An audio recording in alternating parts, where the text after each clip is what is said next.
بسم اللہ والصلاۃ والسلام علی رسول اللہ بعد۔ میرے محترم بزرگ بھائیو، عزیز دوستو، اللہ تبارک و تعالیٰ کا فرمان ہے اَأَمِنْتُم مَّن فِي السَّمَاءِ أَن يَخْسِفَ بِكُمُ الْأَرْضَ فَإِذَا هِيَ تَمُورُ أَمْ أَمِنْتُم مَّن فِي السَّمَاءِ أَن يُرْسِلَ عَلَيْكُمْ حَاصِبًا فَسَتَعْلَمُونَ كَيْفَ نَذِيرِ۔ آج کے اس درس میں اللہ کہاں ہے اس کے تعلق سے انشاءاللہ آپ لوگوں کے سامنے میں گفتگو کرنے کی کوشش کروں گا۔ اللہ کہاں ہے یہ ایک ایسا واضح مسئلہ ہے کہ جس میں کسی قسم کا کوئی اشکال نہیں ہے اور نہ ہی اس سلسلے میں کوئی شبہ ہے، لیکن کچھ لوگوں نے اس مسئلے کو نہایت ہی پرپیچ اور پیچیدہ بنا دیا ہے اور اللہ تبارک و تعالیٰ کے بارے میں مختلف عقیدے رکھتے ہیں۔ کچھ لوگ تو کہتے ہیں کہ اللہ ہر جگہ ہے، یا کچھ لوگ کہتے ہیں کہ اللہ ہمارے دل میں ہے۔ المہم طرح طرح کے عقیدے رکھتے ہیں۔ آئیے ہم آج آپ کو بتاتے ہیں کہ اہل سنت والجماعت کا کیا عقیدہ ہے۔ اہل سنت والجماعت کا اس سلسلے میں عقیدہ یہ ہے،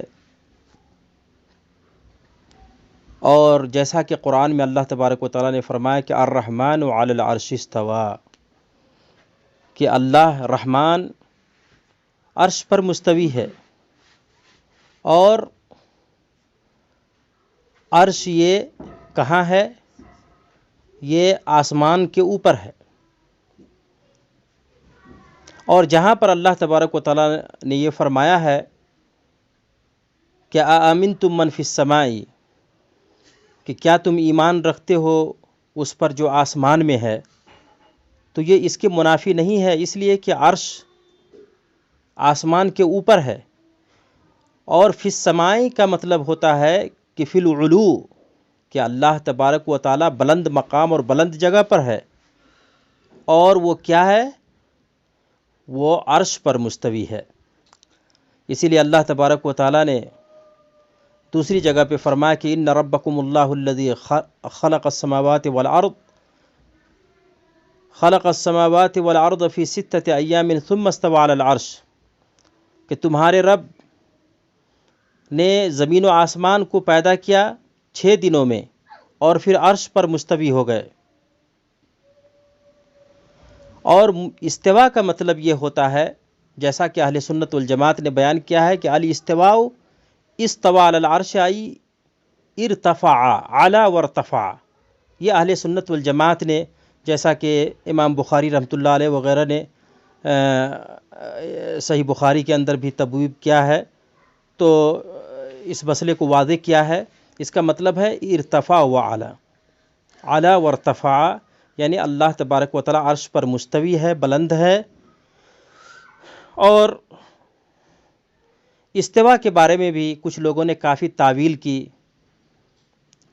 اور بہت ساری باتیں کہی، لیکن اس سلسلے میں بھی امام مالک رحمۃ اللہ علیہ سے جب پوچھا گیا استوا کے بارے میں کہ استوا کیا ہے، تو امام مالک رحمۃ اللہ علیہ نے فرمایا کہ الاستواء معلوم والکیف مجہول والایمان بہ واجب والسؤال عنہ بدعہ، کہ استوا کیا ہے اس کا معنی معلوم ہے واضح عربی زبان میں، والکیف مجہول، اور کیفیت اور حالت یہ مجہول ہے، نامعلوم ہے، تو ہم ایمان بھی اسی حساب سے لائیں گے جتنا ہمیں کتاب و سنت نے بتایا ہے۔